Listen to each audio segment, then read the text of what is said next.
you guys managing to do the calculation necessary since you don't have financial calculators. Right. So, ladies and gentlemen, let us finish our exercise. So, it's like we actually just did 8.1 all over again. The only difference was we had to calculate our depreciation, right? And obviously then deduct that from our non-current assets, which would then adjust our capital employed, as we discussed before finishing off our last session. So now going to be the second part of the question. They say the annuity depreciation and interest on capital outstanding is calculated as follows. Now I'm going to show you how to do it with a financial calculator. You know, the funny thing is now with our phones, you can actually download a financial calculator. I literally have been using financial calculator off of my phone, but obviously in the exam, you guys won't be able to do that. So your inputs, and let me grab my financial calculator so that I do it here as well. Between, but there's many financial calculators. So Casio doesn't. Casio, you have to use the mathematical. That's a scientific calculator. So you've got what do they call it? You've got tan, sin, and all those things on your. That's pretty much all you can do. So you guys can do statistics and stuff with that calculator, which is fine. All right. So here, the goal is to get to this point here, right? You want your amortization schedule. And what we're doing there is we're doing an amortization schedule to calculate the depreciation that is taking place every year on the asset that we bought. Okay? So remember in the first part, we just said our annual depreciation is the 1,875,000 divided by 5 years. That's all we did. But that doesn't account for interest. Remember, we went and we sourced funds to pay for this 1,875,000 asset. So FNB has given us the money for this 1,875,000 asset, but FNB is charging us interest from day one that they've given us the money. Can you see that? So that means that we should also account for interest. And that's why they have this method here. So if you're using a financial calculator, these are the inputs that you would then put into the financial calculator. Your interest rate is going to be the interest rate of the cost of capital, which is 18%. Number of payments, right? We're doing this annually, so it's 5 years, okay? If it was over months, it would be different, but here we're looking at depreciation annually, so no problems. And I don't think they would ever give you guys monthly depreciation to account for, so that's fine. Then your present value is your initial outlay, which is the 1 million, but you must put a negative on this, okay?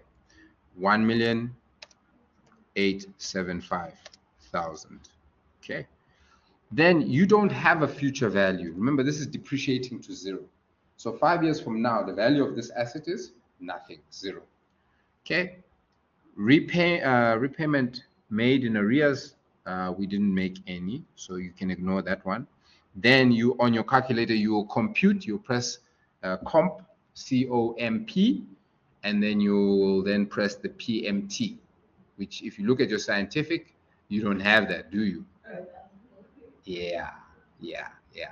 So I'm going to quickly do it on my calculator here with those inputs, and then I'm going to show you what we have there for the PMT, which is that is now your depreciation that you're having every year to bring this asset to 0. Okay, so 18, let me just clear my calculator, 18 into interest rate, 5 into n, number of periods, negative 1.875 into your present value, and then 0 into future value, and then comp PMT.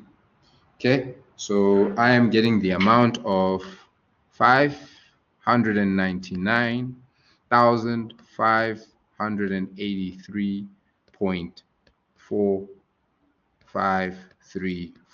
Okay, my calculator is usually 4 decimal place or 6 decimal place. So you can see it's the exact same amount that we are getting here. Can you see that? Okay, so if you are also looking at property, you could also use this calculation to find out how many years it will take you to pay off a property. But that's a story for another day. So here now that we have that, we then are saying, okay,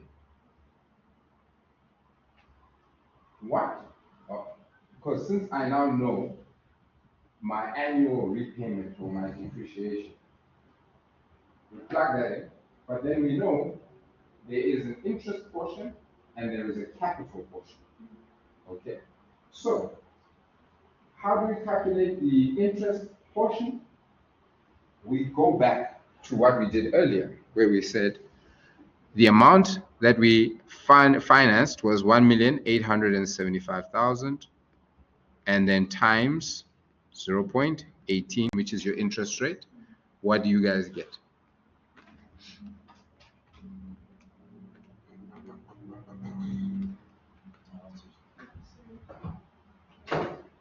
You are getting this amount here. Can you see that? Okay. Now, to get the capital repayment, because remember we said there's an interest portion, we're now paying for the interest we borrowed, the money we borrowed. That's the 335,500. Then the capital portion is the difference between your depreciation and that interest portion. That's how we're getting the 62 and 83 rand. Okay, so now you then say, okay, our asset then has depreciated. To get the capital outstanding, to get your capital outstanding, you then deduct the 1,875 from the capital repayment, which is the 262, and that's how we're then getting this here. So it's a bit redundant if you're not using your financial calculator, because I can get this amortization schedule solely off of this by simply saying, okay, well, I need not show it to you because you guys are not going to do it anyway. So let's not waste time there. So that is what I wanted to show you. Once you then have got the amortization schedule, you're doing exactly the same thing that we did in part A. The only difference is instead of using, remember, straight line, our depreciation was the same the whole way through. Can you see here? Yes, it's now a different. It's now a different amount. Sorry. As we go along, let me show you. Sorry. Yeah, I want to show you.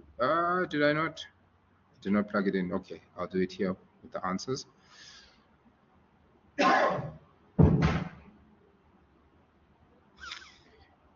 So there you go. There's your depreciation. Annuity. Can you see? Let me highlight this. And yeah, I'll increase it now. The values.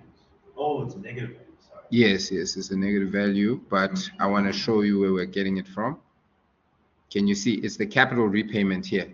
Sorry, initially I was saying it's the interest, it's the capital repayment portion. The interest is what we're paying to FNB for the money they gave us. Remember, interest is the payment for money that you borrowed. Okay, so that's the only difference in terms of what we did in part A and what we're doing now in part B. Okay, your depreciation is different. Okay, and your calculations will be exactly the same. Your interest, but it's obviously going to affect what your residual is, and it's going to affect what your return on capital employed is going to be. Is there a way to do this compound interest thing with a scientific calculator? Yes, there is, but that's where you're going to need to fill out the table step by step. Yeah. So to know if like there was a way we could like just just keep pressing equal and then value. you're basically going to need to, once you've gotten this, because that's a copy and paste, and then you're going to need to say, okay, 1,875,000 minus that 599. Sorry. You're going to have to say that 1,875,000 times 18% to get your capital, interest on capital. Once you now have this, then you minus it to get that value. You minus the 1,800,000 from this to get this value. Can you see that?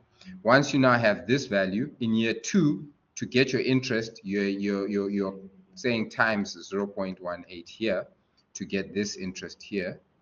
Can you see? So as this capital is decreasing, also your interest payment is decreasing. Can you see that? Okay. So that's what's changing the amounts. Okay, right. But I wanted to go to how you guys then can tackle this in the exam, and this is why I went to ChatGPT to get this. So I think what I'll do is after this session, before I leave, I will actually just screenshot this onto a document and then share it with you guys. Oh, it's actually very, very small. So let me screenshot it now. Yebo?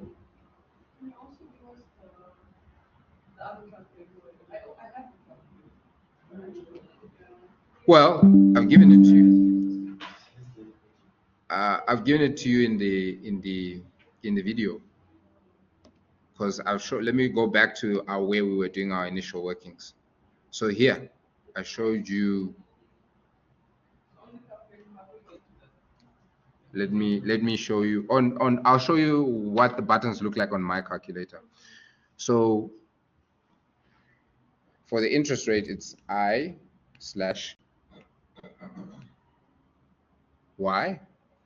Interest per year, that's what that stands for. Then here is N for number of periods. Then here you've got PV, okay, for present value. Just remember to put in a negative at the beginning of your figure. Then future value is FV. And then I did not have this on my calculator. Repayment type, oh, in arrears. In arrears means this is actually not a figure. So you can have two types of repayment type. You can have at the beginning and you can have at the end, which means that you either pay on the first day of every month or you pay at the last day of every month. Or if you are taking it into years, you either pay at the beginning of the year or you pay at the end of the year. So the interest calculation is different on that, okay? And then obviously here, this is PMT. Oh, sorry. What does PMT stand?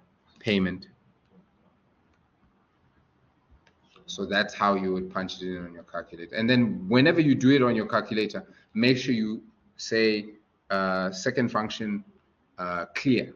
You must clear your calculator, because you remember your calculator, you can store values in your calculator. So if there's stored values in your calculation that you did, maybe in a different exercise, it'll mess up your calculation. So you need to make sure that there's no values. Okay, right. But this is what I wanted to quickly do. Actually, let me do it on a fresh page so that once we're done with this, I can just send it to you guys. So there you go. So here, let me just explain this quickly. So here, amortization is the process of gradually paying off a loan through regular payments. These payments include both interest and principal, ensuring that the loan is paid off over time. Here we're using this to calculate depreciation though. So just remember that, okay? The mathematical formula to calculate the amortization payment amount is, so there you've got monthly payment. Here we're using annual though, okay? So here you can see A is what we want, the annual, okay? And then principal of the loan, that's the 1,875,000, okay? And then R is the interest rate. Annual interest rate is divided by 12 if you want to get it to monthly. So since we are given the annual rate, it's going to just stay as 0.18, okay? So we don't divide by 5 because we want the annual. We want it as annual. We don't want it as monthly, okay? So don't divide by 12. Then total number of payments. Here they say loan term in years multiplied by 12. We want it in years, so we're not multiplying by 12. We're just going to say 5. That's it. All right. And you guys can actually apply this to the formula and see, do we get the same amount? Because we're supposed to. Okay. So here now, if we want to apply this, we are basically going to say 1,875,000. All right, times 0.18. All right, times 1.18 to the power of 5. We said R is the monthly. Yes. Okay, fine. Then divided by 1.185 minus n, and this is in brackets, so you need to solve for this first. Okay, so let's solve this and let's make sure we all get to the same answer. Are we getting that 599?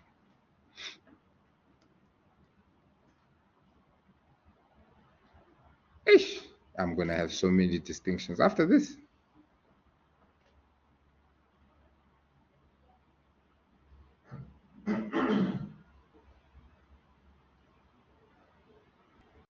So I think learning unit 8, you guys should all be looking at that as your marks.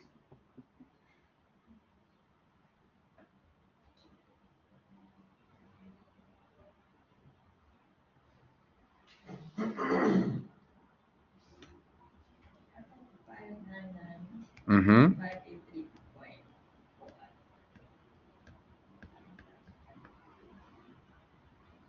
This is what we are getting, which is correct. So now you guys now know how to use ChatGPT in the right way. Oh, really? Yeah. Okay, so I'm gonna save this and I'll post it. I'll even leave the calculations. I won't erase that. So you can always use that 8.2 as a guide or as a reference. So I just want to show again the guys on the video. Can you see? You got exactly what I got on the calculator. You got exactly what I got on the calculator, and you also got exactly what you have in the back of the textbook. They've just rounded off to the nearest rand. Yeah. Okay.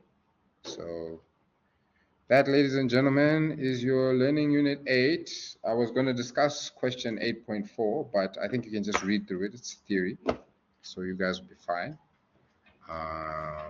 But yeah, I think let's conclude on that note. Let's conclude on that note. And then let me upload this immediately.